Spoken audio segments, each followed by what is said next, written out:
we are live for a new episode of the Electrek podcast. I am Fred Lambert, your host, and as usual, I'm joined by Seth Wintraub. How are you doing today, Seth? I'm good. All right, so no surprise, the big subject of the week is going to be the Model Y refresh that came out last night. It was unveiled in China. Oh, let me shut down my notification. I should do that before the show starts, but we've just been doing that for, I don't know, like 6 years, and I never do it. All right. Okay. The Model Y refresh was unveiled in China. Same thing that happened with the Model 3. Same thing that happens with most Tesla vehicles these days. China first. It's the biggest market. It's the biggest factory. It's the most efficient factory that's there. So Tesla is able to launch things a lot faster there. That's what happened with the Model Y Juniper, Model Y refresh, Model Y mid-cycle redesign, however you want to call it. So let's take a look right away. So we already the big thing is no big surprise. Basically everything was reported ahead of time. Now we have more like a complete look at it. Feature image show a lot here, though the feature image look quite a bit retouched, if I have to say. First of all, a car in the snow don't look like that. I don't know about you, Seth. I know you've been driving the snow a lot too, but my car Mine doesn't look like that at all. No. Yeah. All right. So the front end here is the big refresh. As expected, the light bar, like the 3-section light bar with the headlights on each side, completed with the round in the middle. This is something that's becoming very popular. The Lucid obviously has that. A lot of Chinese vehicles have that, and we're going to talk a little bit about that later. And then you have the secondary lights here at the bottom that sort of comes out of the air intake on the back, and a bit of an updated lip here in the front also. The back, again, another light bar. People say that now more pronounced trunk here, it looks like it is look flatter, more pronounced because the plates goes here, so not here. So I do agree with that. It looks kind of empty or something, but. And then before we go into the specs, let's look at the interior a little bit. So the interior here, again, mostly just transfer over from the Model 3 refresh earlier this year. Nothing completely new here. You have the ambient light that's here. Now, people have noted that on the right-hand drive pictures, you do see a stalk. So Tesla has released the pictures for China, but I also launched the vehicle in Australia, which is right-hand drive. And on that unit, you do see a stalk for the turn signals. Now, I don't know if this is just for Australia or just for right-hand drive market, because we obviously don't see it on the Chinese version, but I'm not sure if those things here don't look like force touch button turn signal, but it's hard to tell. So I think Jamie said that showing missing. Yeah, he says they're gone, but I'm not 100% sure on that. It could be interesting because it could be because Tesla has done it on all other vehicles except the Model Y. Maybe I've done it on the Model Y now, and for sure the gear selector is gone, which is weird for me because I've driven the new Model 3, I've driven the Cybertruck, and I actually don't mind the turn signals. It takes a little bit getting used to, but I don't mind it. I know a lot of people do. But the gear selector is annoying the hell out of me, though. I hate the gear selector on the screen or on the top of the... it makes no sense to me. So I would have liked the other way around. They keep the gear selector and they remove the turn signal, or they keep both. It's not that hard to do. So yeah, it's going to be interesting to see how that pans out, because Tesla has launched a vehicle right now in China, but deliveries are expected in March only, so we're still a few months away. And then they haven't launched it in other markets other than Australia, like I said. If we go by the Model 3 refresh, we're going to expect 3 to 4 months before the changeover is done in North America and Europe too. So, Europe might come before North America. We'll see. All right. So you did post the Hong Kong and Australia one here. You do see the little stalk there. Yeah, one of the big feature inside too that has been added is the powered back seat. You have buttons in the trunk to fold one side or the other side automatically. So that's good. Super feature in the interior. All right, let's look at the actual like specs update. So you get about 3% more range based on the CLTC standard, which again, a lot more relaxed than the EPA standard. So translating that to the new one, well, straight from the CLTC, it's 20 miles improvement if you look at the previous version versus the new one. So very similar to what Tesla did with the Model 3. Now Tesla is quoting the highest range version at 719 kilometers, 446 miles. But again, it's probably going to be closer to a 350 mile range vehicle on the EPA range. Range affected by the size of the wheels, obviously. Then Tesla quotes a lot of improvement regarding the cabin being quieter, suspension improvements. All those things have also been introduced with the new Model 3. They do talk a little bit about a little bit faster. So the all-wheel drive version goes from 4.9 seconds, 0 to 62, because they go with 100 kilometers an hour in China, to 4.3. So you can expect like a similar reduction in well, faster 0 to 60 also in the US version. And that's for the all-wheel drive, because just like the launch of the Model 3, the performance version came much later. So it's something to keep an eye on. Also, we noted that the 7-seat version is not going to be around at launch. Yeah, they're really limiting the options at launch. Is it called Launch Edition or something? Launch? Yeah. They also have like a little bit more. It is more expensive to start with, but they do have this Launch Edition that comes with this badge here. That makes it a little bit more the Launch Series that they call it in China. So the price now is 263,000 yen, which is about $36,000. It's a 5% more expensive than the previous price. So not a crazy more expensive, but a little bit more expensive, which makes sense because Tesla still need to sell the existing Model Y, which I'm sure there's some in China, but also a lot in North America also. Yeah, one of a couple of our commenters are talking about the lag time between the Model Y launch in China and the US. People are obviously not going to be as excited about buying the Model Y. Justin says, how many sales do you think the Model Y refresh will cost Tesla this year, since China won't get deliveries until March at the earliest and countries around May? And when will the US get the refresh? We're thinking mid-year as well. So yeah, I mean, in China it's going to be the place that hits the hardest because it's already available there, and we're going to skip almost a full quarter of it. So yeah, that's going to be the thing that's going to hurt the most. In the other countries where Model Y is still in production, I don't know how hard it's going to hit because it's not that big of a refresh. Do you think they launched it today because of the big leak yesterday? I don't think so. Maybe. Also, same day, we're going to talk about that, but Xpeng unveiled the G7 in China too. And that's expected to be like the closest competitor to the Model Y in China. And probably Tesla wants to lock in the orders before people go for the G7.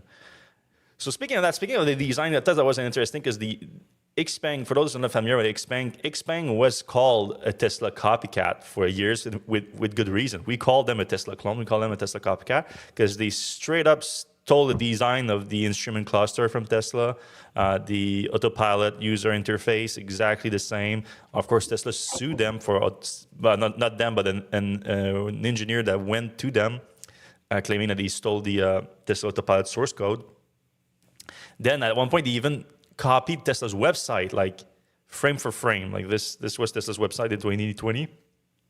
And this was Xpeng's website at the time. Same font, same framing, exact same things that are emphasized on it. It's pretty funny. But now things have reversed. And even have the senior designer Rafik Farag at Xpeng that claimed that Tesla is now paying tribute to their own design because the new Model Y here looks extremely inspired by the P7 Plus, and Xpeng's rest of the lineup has a similar features. So you can see the light bar in the front, the 3-section light bar with the headlights on each side, very similar to to the P7 Plus. Then you have the secondary lights here. If they were lit up, you would probably see even more the resemblance, but they do come out from the top of the air intake exactly the same. The only real difference is the lip here. The opening at the bottom is a little bit less wide than the wider ones on the P7 Plus that goes almost all the way to the fenders. So other than that, like, it's a very, very similar vehicle, and I think they have a point. I think the Tesla might have been inspired because Xpeng has been doing great in China recently. In the second half of the year, they've seen their sales surging with the new vehicle launches, and they're up 37% in China this year compared to 10% for Tesla in China, minus 1% overall.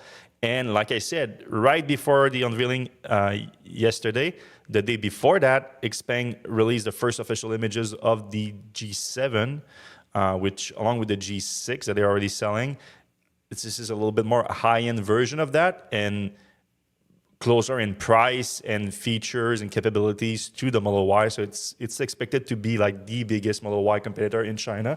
And Tesla needs the Model Y to do well in China, otherwise it's kind of screwed.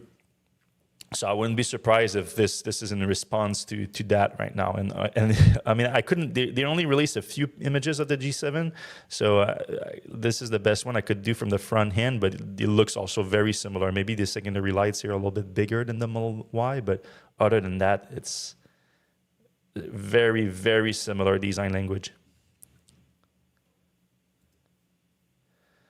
So yeah, what do you think, Seb? What do you think? Do you think this is a good refresh? Is it as good as the Model 3? What do you think? It's kind of disappointing, I have to say. I mean, we're talking 5 years after the debut of the 2020, right? 5 years. And I mean, so Tesla does do incremental updates. We know this. They've improved the Model Y a lot, but not a lot. I mean, if you look at the 2024 to the 2025, there is a design change in the front and the rear, but like overall, it's pretty much the same car. I think the design change in the front end is significant. And I don't know if I like it that much, though, to be honest. Like, I think I like the Model 3 refresh better. Yep. I think it matches the car a little bit better, especially the back end thing is just like, maybe it's going to grow on me, but I kind of like the lights on the original too. They were more like a Porsche or something like that, and this is like a Prius. yeah. But I would have liked to have like one big feature addition that makes a difference maker. We talked a little bit earlier about a lot of people posted there was the big leak the day before that showed the full car testing in the winter, but there was also a leak right after that showed the interior, but I don't think it was the Model Y interior. I think people confused it with the Model 3 Highland with a modified wheel because it had the squirrel wheel. And I've seen a bunch of those aftermarket lately. So people thought that was in, and people thought that was an indication of steer-by-wire. And of course, prior in the week, I had started to introduce the idea of what if they do release steer-by-wire on there, because I thought that would have been like a big feature improvement. Because I did really like the steer-by-wire in the Cybertruck, and I thought like this would have been the thing that would have made me upgrade to a new Model Y if it had like that big of a feature upgrade. Right now, it's just design upgrade, a little bit of a range / efficiency bump, which I do like, but it's a little one. Is it worth 5% more in pricing? I don't know. It's hard to tell for me. I don't think it's a flop, but I do not believe it will help sell that much sales. On the contrary, probably hurt sales, the changeover in this year. Yeah. But like, can Tesla maintain 1 million plus Model Y sales per year? Unless they made great cost improvement and they can slash cost over time next year after this is fully ramped up, maybe. Otherwise, I don't know. I don't think so.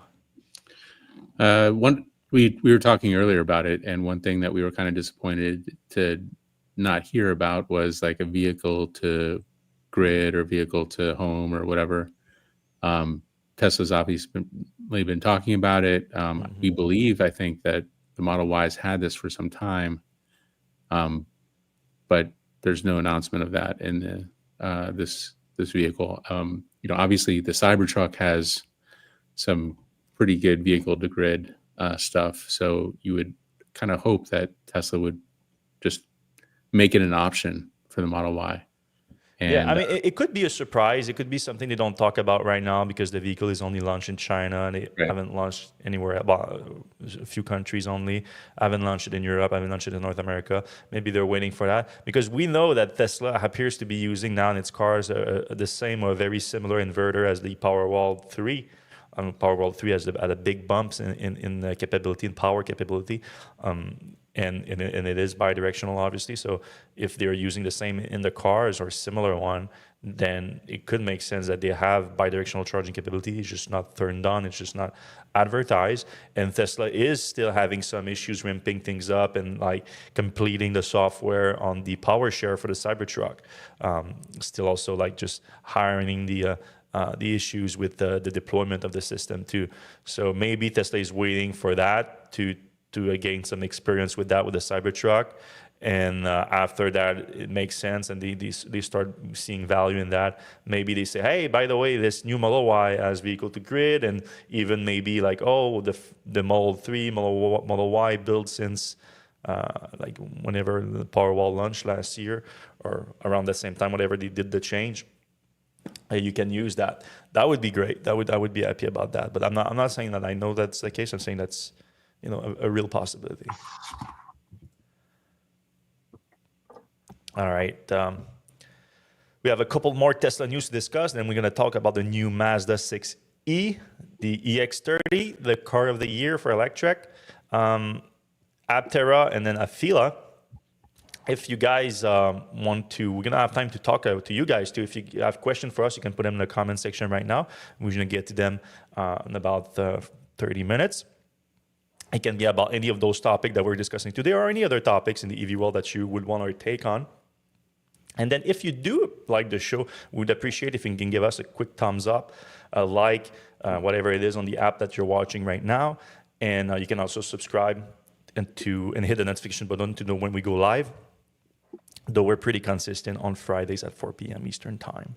All right. This is one that I've been talking about for a while, the self-driving computer failure. I had a couple of articles on this over the last month saying that this is a real issue that is putting a lot of pressure on Tesla service, and it is also a real problem for the customers involved with, where the newest self-driving computer in Tesla vehicle has a tendency to short at a higher rate than the previous computer. And when it does short, it shuts down the entire computer. It just doesn't work anymore. You start stuck in a kind of a loop system. And it drains a lot of battery in the system, and it kills all the features that are powered by it. I said in my original report that I think this should be a recall. That was back in 16th of December, because it removes the rear view camera, which is a safety feature since 2018 in all new vehicles, and therefore should be a recall. But Tesla was being quite quiet about it. There wasn't even a service built in about this. No communications with NHTSA. And now, finally today, earlier this morning, I was vindicated on this, because when I first reported on this, oh my God, the lashback that I had from the Tesla fan and the Elon cult, like crazy, like calling me like a liar, that I'm just trying to short the stock and all that. I'm like, there it is. You have it directly from Tesla. So Tesla admitted the problem. Over 200,000 cars are being recalled. That's in the US only, because this problem is also being seen in Europe. The population affected is 2024, 2025 Model Y, Model 3s, and surprisingly, some 2023, 2025 Model X.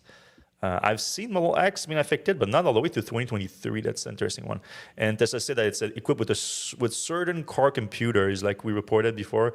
Internally, it's been referred to at 4.1, AI 4.1. and then operating software released in the period. So like I said in my original report, Tesla had some kind of a software fix. It doesn't fix the actual issue, but it helps prevents further short-circuiting of the system. So Tesla says that it has started on December 18, 2 days after original report, started pushing an update that they think will prevent further shorting, but now they are having to replace the computers for those that have been shorted already. And Tesla says that it already had over 800 warranty claims on this. Again, that's probably just the US, not Europe also.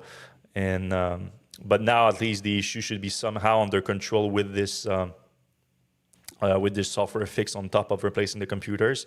But again, it's still an issue because I have some people that have reached out to me that are saying that they are deep in February now to get their computer replacement. So that's like months of having a brand new car that just doesn't work properly.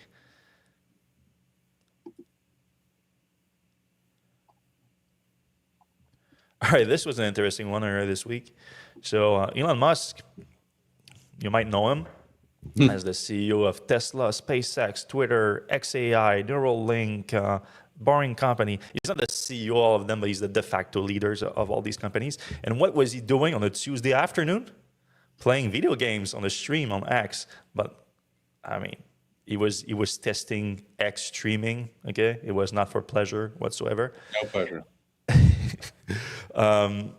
So yeah, and during that stream, he was asked by chats some questions, and one of the answer was the question was about Tesla self-driving, and his answer was kind of surprising because it was kind of a big announcement. But I honestly think that he either misspoke or he's confused about it. He doesn't know what he's talking about. Which I know it's kind of a big claim to make. Like, am I in Elon's head? Thank God I'm not. But listen to me for a second. Hear what he said. He said, Tesla full self-driving unsupervised. Maybe I'll mention we are going to, then he corrects himself, we actually are doing trials of that, Tesla full self-driving unsupervised, with Tesla employees already, and we expect to have that in commercial service sometime this year, which I mentioned at the last earnings calls. All right, so the keyword here is Tesla self-driving unsupervised.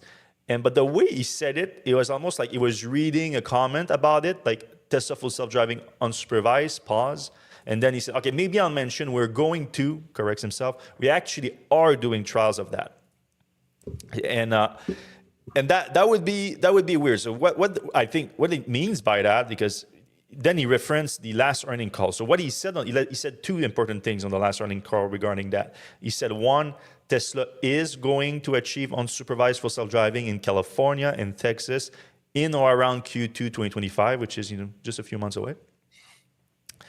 And then he also said regarding trials, because then he mentioned trials here with employee. He said that Tesla is doing with Tesla employees in the Bay Area, we are already offering ride-hailing capabilities. So you can actually, with the development app, you can request a ride and it can take you anywhere in the Bay Area. But then he specified they are safety drivers for those, which makes sense because Tesla is not allowed to operate unsupervised self-driving vehicles in California. It doesn't have a permit for it. It doesn't have a permit for that anywhere. So that comes back to, okay, what he's saying now about trials of full self-driving unsupervised, I think that one, this is either not true, and this is the same thing that he talked about earlier, just supervised self-driving ride-hailing, like the app that he's talking about, just that, so no news whatsoever. Or he's talking about private roads because that's the only way that we could do that. And we've seen some cyber cabs driving around Tesla Gigafactory, Texas in the last few months.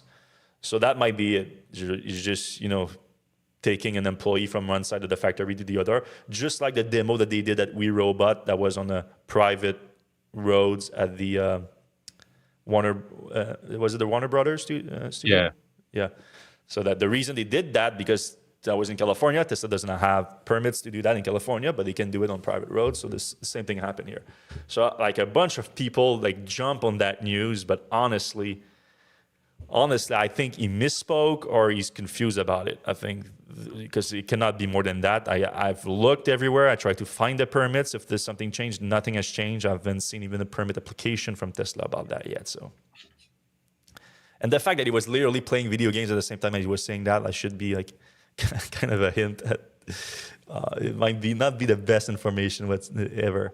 I also just think that Elon is just not into Tesla that much these days. I mean, the Model Y was unveiled almost like 24 hours ago, and he tweeted like hundreds of times over the last 24 hours, nothing about Tesla.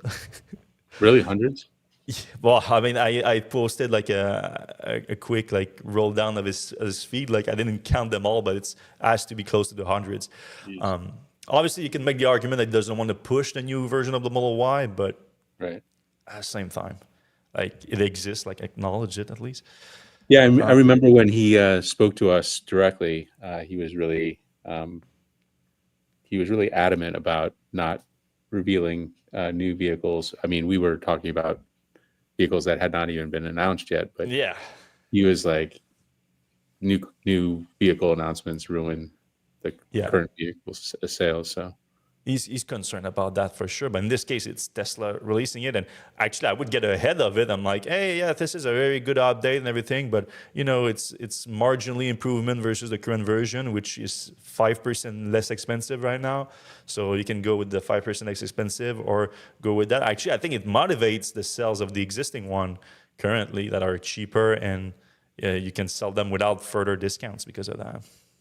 Yeah, and some people are not going to like the light bar and maybe the interior. Last chance to get those Porsche looking ones. And it's not a bad looking car to start with anyway. All right, this is a big one here. The Tesla board members officially settled their excessive compensation case for nearly $1 billion. So that should help Tesla this quarter. It's gonna be good for the financials of this quarter at Tesla. So this is a case that's been going on for a while. It's another case under Judge McCormick in Delaware, the same judge that endorsed the Elon CEO compensation case. At the same time as that case was happening, there was another case at the same time, specifically for the board members that took billions of dollars of compensation. And now, for the same thing, the shareholders, specifically the police and fire retirement system for the city of Detroit, on behalf of shareholders, sued the company and its board members for what it describes as overcompensation. Because, like I said, hundreds of millions of dollars, well, in the billions, because they're returning $1 billion. When during the same time, the average compensation for a board member on an S&P 500 company was just over $300,000. So you can imagine. And yeah, so the board members involved here are Kimball Musk, Elon's own brother, Brad Buss, Ara Efrenres? Is that how you pronounce that? Antonio Glacias, Stefan Jorvetsons, which are all close friends of Elon Musk and people who had financial deals outside of Tesla with Elon. Things like on Solar City, SpaceX, and all that. Then you have Linda Johnson Rice, Caitlin Wilson Thompson, Hiromichi Mizuno, and Larry Ellison, co-founder of Oracle, and also a close friend of Elon. So all those people who doesn't need the money, really. Yeah, he's already a billionaire on his own.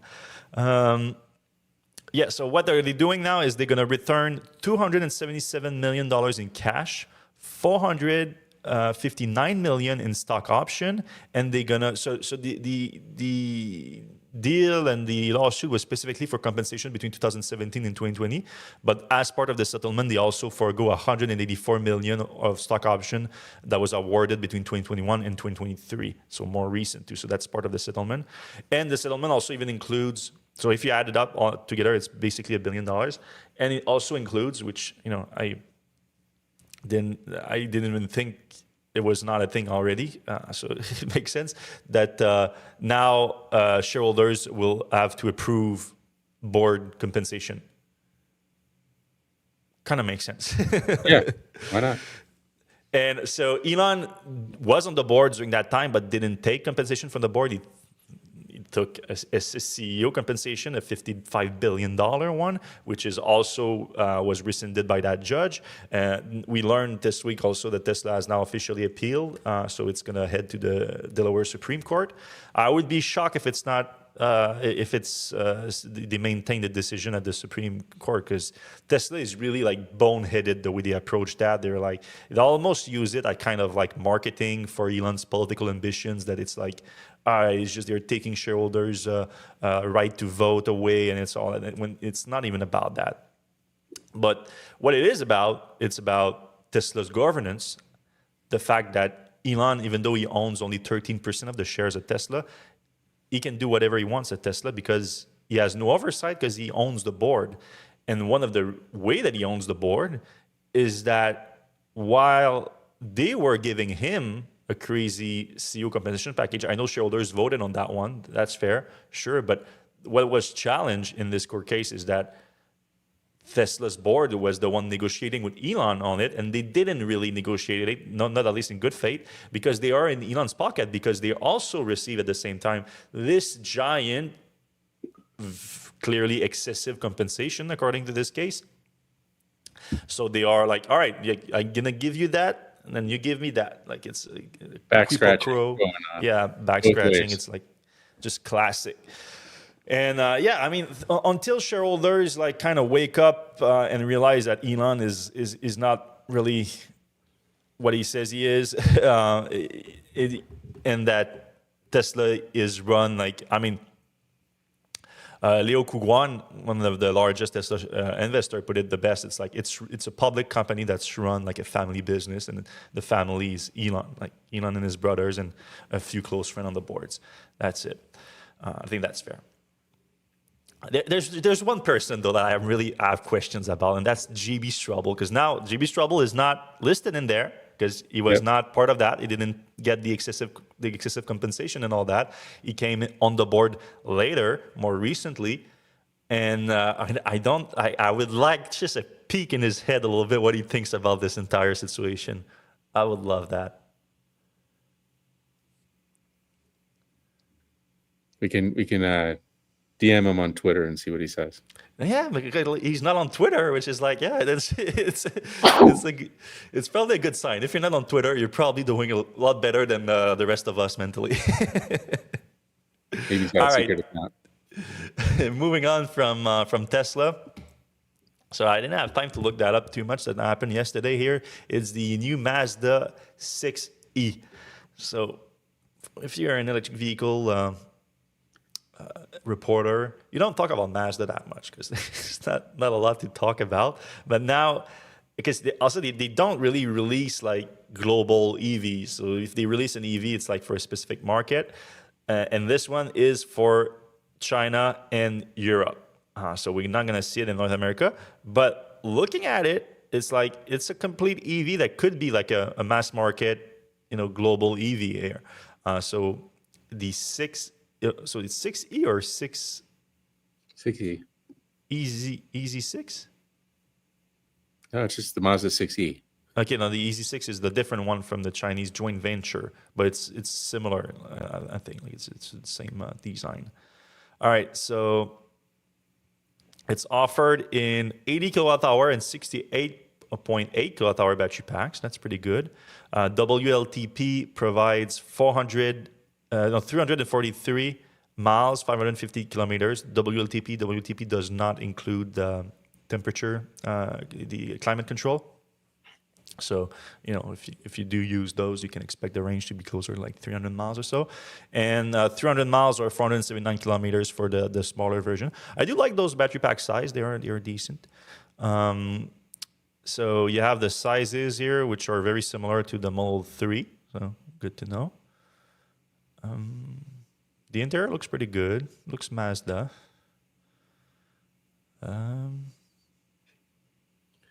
Do we have a price yet? No price yet. It's good to see them finally getting on the EV bandwagon. I mean, they've had compliance cars. These vehicles will actually go far enough to. It's compelling. It's a compelling car rather than the MZ30 was the. Yeah. The one with the suicide door that was getting like 100 miles of range. All right, good news from Volvo. So the EX30 officially became the electric car of the year for 2024. We haven't received a thank you from them yet, right? We informal thank you came. Informal, thank you. Okay. Sales are going great. So 2024, they sold nearly 100,000 of them, which is pretty good. They say that Volvo sold 352,000 electric vehicles, but they do include plug-in hybrids in those. So pure EVs, I think, was closer to half of that, 175,000 pure EVs in 2024. So pretty good. And the EX30 was more than half of those full electric vehicles, 98,000 EX30 alone in 2024. And, that's with the US launch being more recent, and also I think the cheapest version, the single motor, is coming early 2025 too. So still plenty of room to grow there. The 36,000 single motor version, early 2025. So that one obviously is going to have a big impact, I think. But the EX30 is in full swing right now. Yeah, that's a great car. I think the Volvo will sell as many as they can make for quite a bit of time. Yeah, I agree with that. Aptera made a little bit of an appearance at CES this week. Nothing too crazy. They called it the unveiling of the production intent version of their solar car. We managed to get a closer look.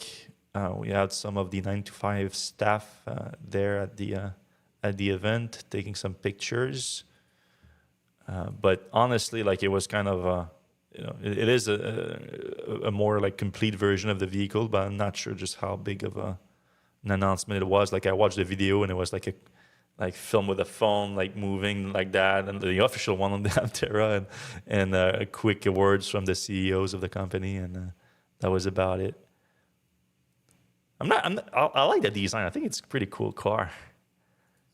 The solar panels, the solar cells, I should say, look a bit new. Do you have a new patterns in them? They do look different. I haven't seen that on the car before. But they reiterated that they gonna have the first deliveries this year. But honestly, take that with a grain of salt. I don't know exactly if it's gonna happen. They're still looking to raise money to bring this thing to volume production.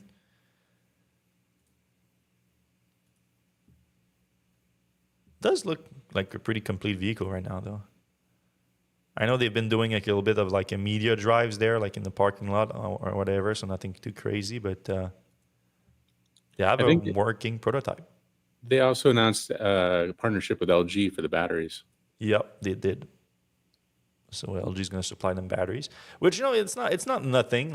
For a small company that it hasn't reached production yet, and that's going to aim for relatively low volume production, it can be hard to get a direct deal with a battery supplier.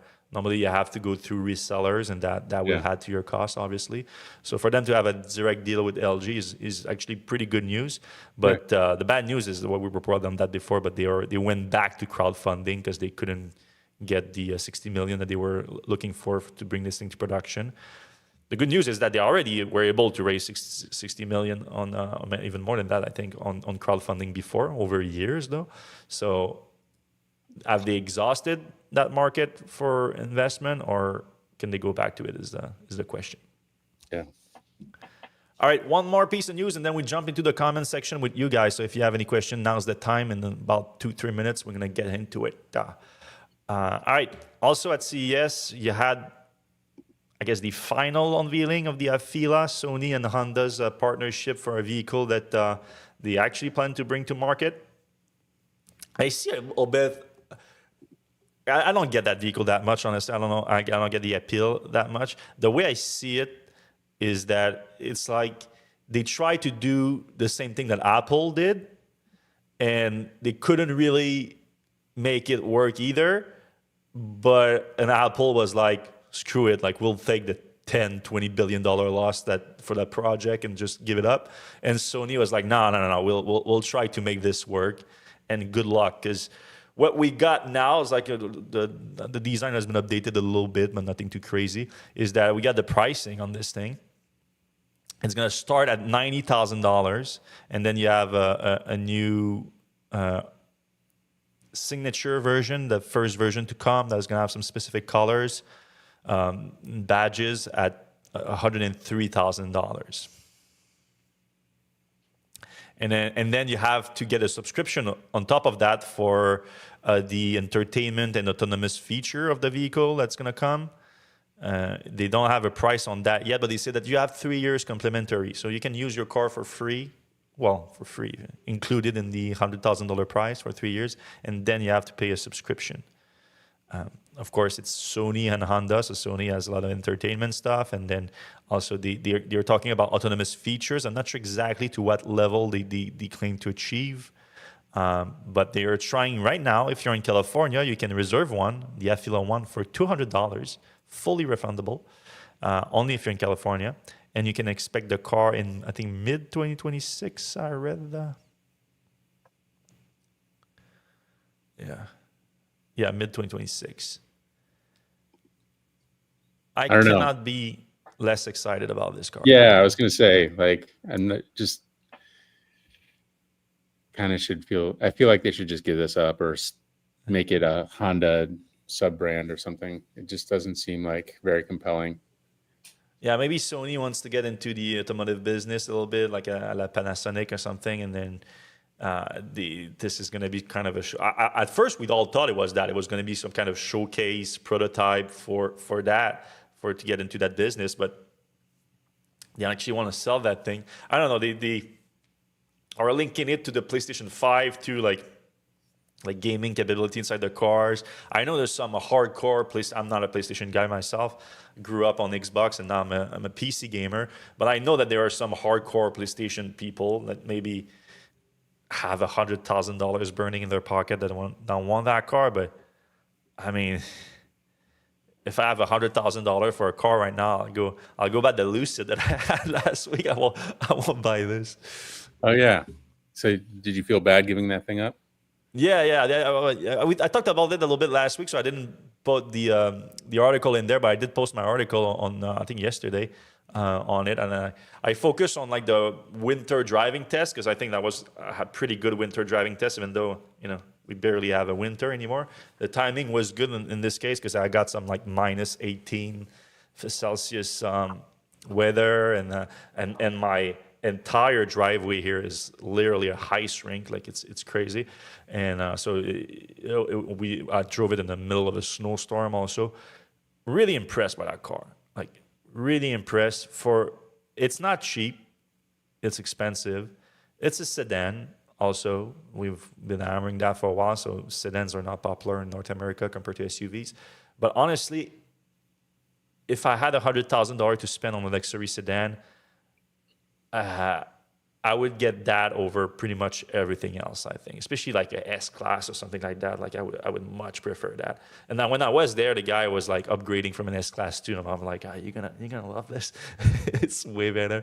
The Model S, you could argue the Model S is a competitor. It's a little bit faster. I mean, not unless you get the Sapphire version, but the Sapphire version is like $250,000, so it's different. But I think Tesla's only advantage over Lucid right now, technology-wise, is, and that's if you care about that, it's full self-driving / autopilot. Like those things on the highway are very good. Like I think they do help the experience. I'm not sure if it's worth the price, but especially autopilot is really good compared to, it's the best driver assist system.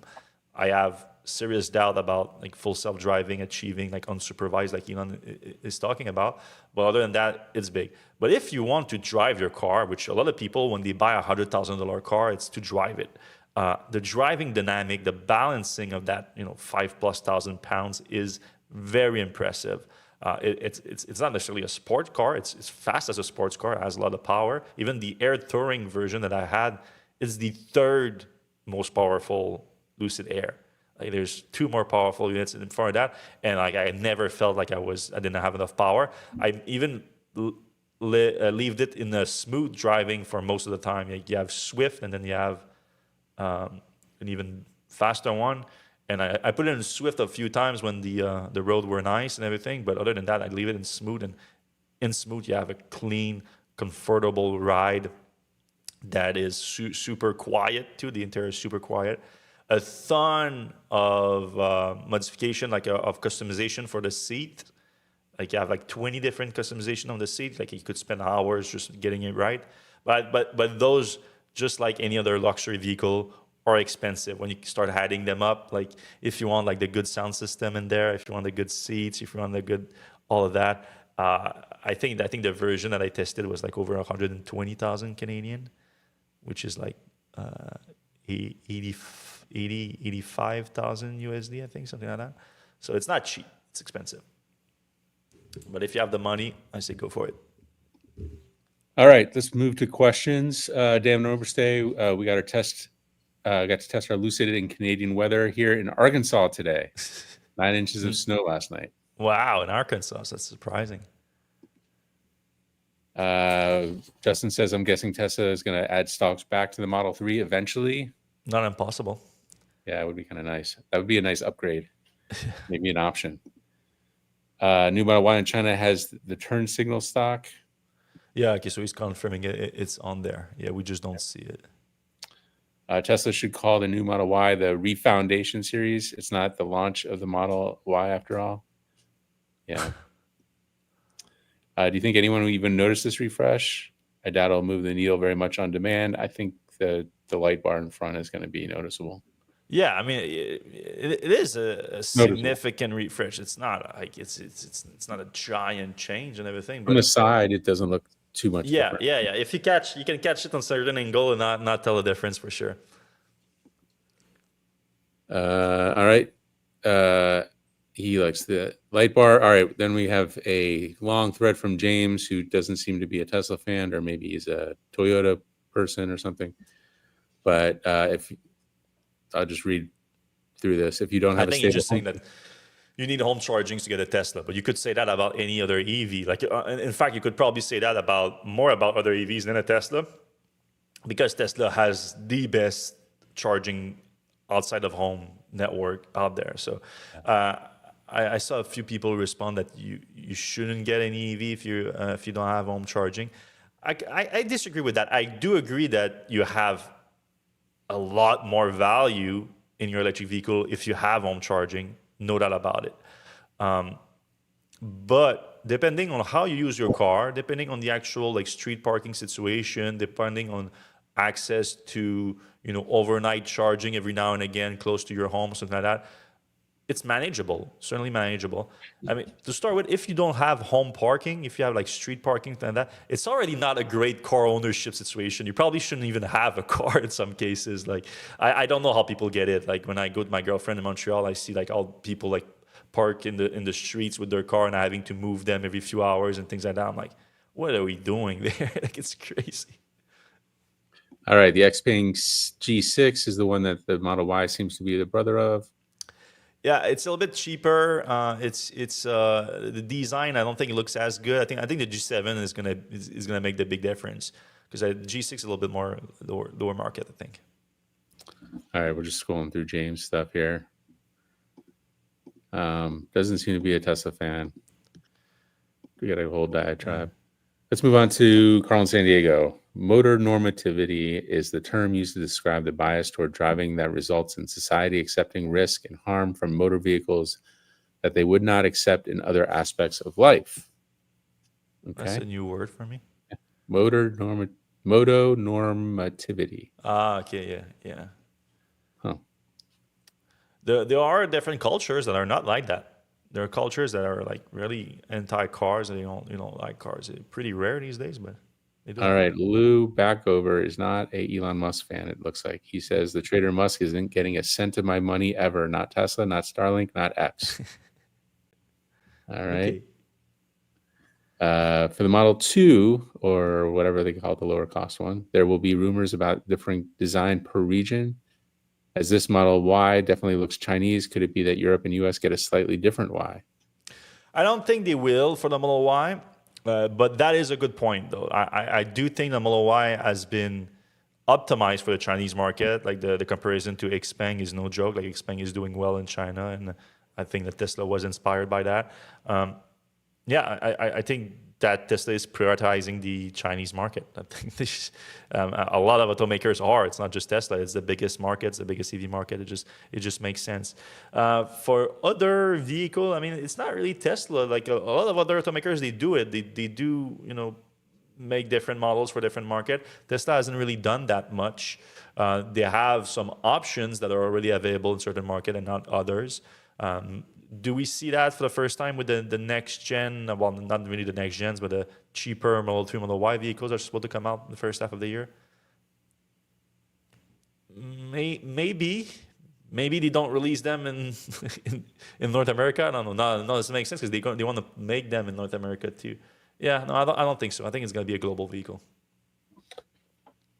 All right, Asa Forum says, any good stats for percentage of Tesla owners that are not going to buy another Tesla due to Musk antics? The build quality now really good, price reasonable, a lot of incentives, FSD 13 mint, and yet Q4 was meh. I mean, obviously, Elon is having an impact, I think, because just like you said, Q4 was record incentive, record discounts, new Cybertruck in the lineup. Everything was there for achieving like growth in 2024, and they couldn't do it. I think that points. And then I posted a report earlier this week. Like we don't have a breakdown per regions of sale of Tesla, but we have some pretty good estimates. And the one from Troy Tesla puts Tesla sales down 5% in the U.S.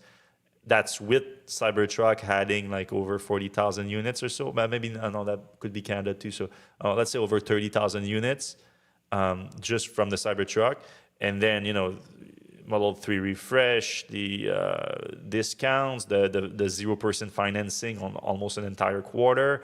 And like a lot of these things should have helped Tesla grow in the US in 2024. And it hasn't. In Europe, it's 10% down.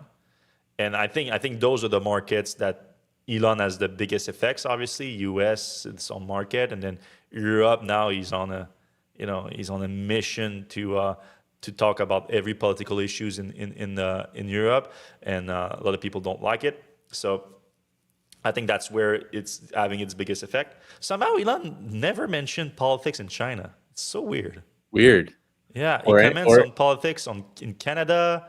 He wants to house like every liberal leaders in the Western world. But communist China, nope, never a word. Not a word, not a peep. Yeah. Weird. Russia too, like never don't hear him talking bad about Putin much. All right, any V to L or V to G options or 120 or 240 volt plugs not in the new Model Y that we could see. Maybe if in the trunk or something, maybe that's an option. I don't know. Carl says the Mazda 6e interior looks sharp. There are videos from European first looks in YouTube. Yeah, we should add that to the post. In the EU, we have it indicated out of roundabouts by law, and we have lots of them here. The stock makes sense. Yep. But I had that on the Cybertruck too for a week, and I did some roundabouts. It was like you need to get used to it, but you could click it pretty well too. I guess the Model Y will have the single stock in all markets, just that we did not see it in the LHD images. Oh, now that I think of it, though, yeah, Cybertruck is a lot easier for the turn signals, especially in the roundabout, because of the progressive steering. Wire by wire. Yeah.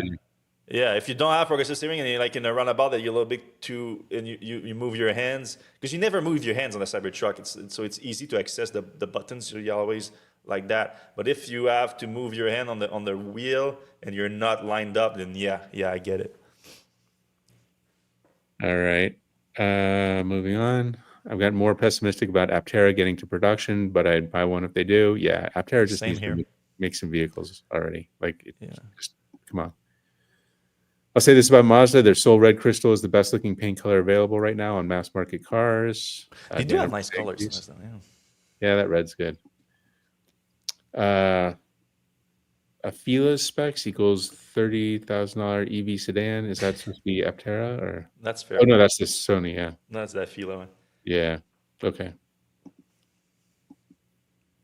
I had a 82 RX-7 back in college. Love that car. 82 red wasn't good as today's. My dad had a, so we're all getting Mazda Yeah. nostalgic here. Let's see. None of the EV channels are talking about the fires in LA. Isn't it important to keep talking about emissions? Uh, I mean, I don't like the both sides making this thing political and like about one side is making it about climate change, the other side is making it about the politicians handling of the drought and I mean the DEI stuff about the firefighter is just completely insane stuff that Elon is on about right now.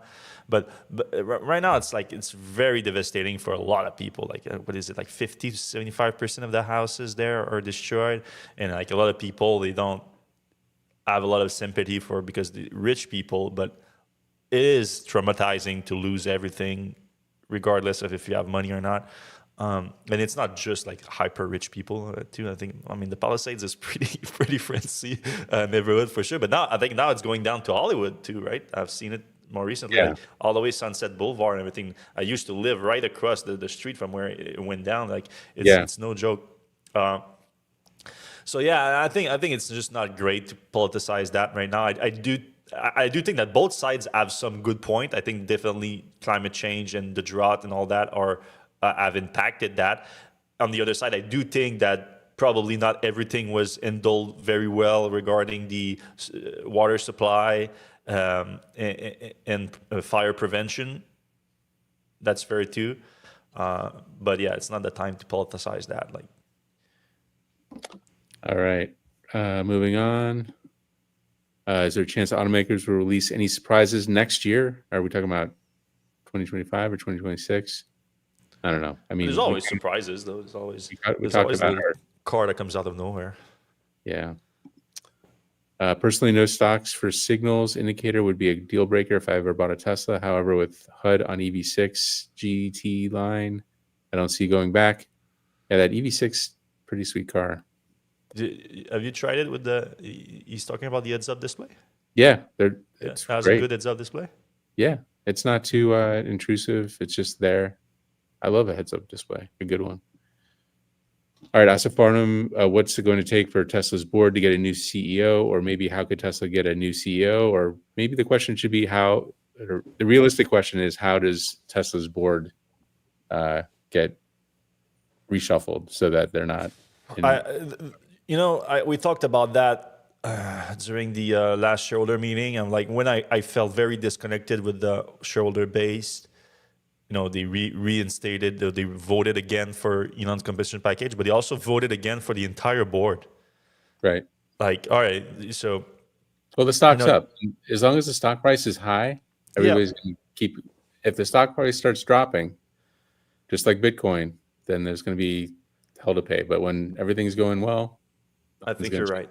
I think you're right. I think the stock price needs to go down, but at the same time, it's not going to go down because even though Tesla's core business is going negative right now, people just believe. So as long as the shareholders believe Elon's crazy timeline for full self driving and all that, Optimus robots, in the trillions of units, like these things are. I see value in the Optimus robot. I see value in FSD, just not the way that Elon is claiming. Elon is pumping the stock when he says these things about the trillion robot and the biggest value creation ever with FSD. The shareholders base just need to wake up and remember that the guy that's saying that is also the guy that said that your 2016 Tesla would be an appreciating asset, even though now it's worth like a fifth of what it was worth before. He's the same guy that said that FSD would be coming at the end of every year and didn't come. He said that it would be. He tweeted that to me personally. He said the reason it's going to be an appreciating asset is because we're going to keep increasing the price of FSD as it gets better. as they did the biggest update, they did the biggest price cut on FSD too. And now it's like 40% down from the highest it ever was, even though he keeps saying that the newest update is the best one. You know, is the same guy that you believe on all the things that you want to believe has been, you know, either straight up lying to you or being like suspiciously very wrong in a way that boosts the stock price. Though that's just facts. It's one or the other. I cannot confirm to you that he was lying. He could have been just wrong. But, you know, when you are consistently, conveniently wrong, there's room for suspicions. And I have serious suspicion about Elon's intentions. All right. Will the front camera be used for FSD soon enough?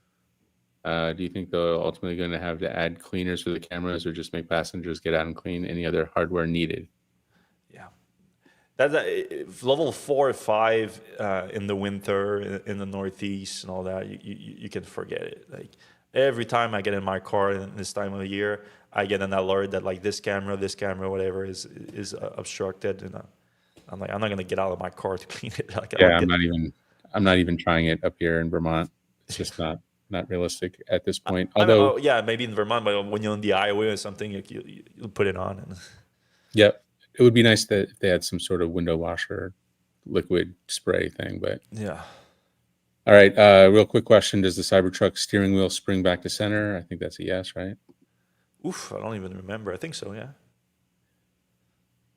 A lot of people, when I argue that Model Y should get steer by wire, and that would be like one of the biggest like selling point from it.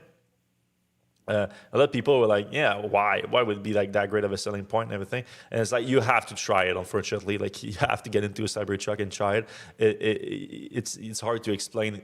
It is like, you know, you have to give up some road feedback, obviously, but for that you have some kind like it's like I just got myself a racing simulator here to match with my so I put it with my VR headset connected to my computer, and then I have just a car seat that I put Logitech wheel and pedals on it, and I'm excited because the new Assetto Corsa is coming out, and they're gonna have the Hyundai Ioniq 5N in there, so I'm getting excited to try that on like the Nürburgring and all that. But it does feel like a video game, like the quickness of the responsiveness of it and everything. It's really fun. You have to try it. All right. Tesla needs LiDAR to solve night blindness, snow blindness, rain blindness, fog blindness. Vision alone isn't safe. At night, it works pretty well, though. I think the autopilot works better at night than in the day, personally. And I think the argument is that if you can do it with your eyes, you should be able to do it with autopilot or with cameras. So I don't know if they're going to be throwing LiDAR in there anytime soon. All right, and the rest is kind of just some people talking.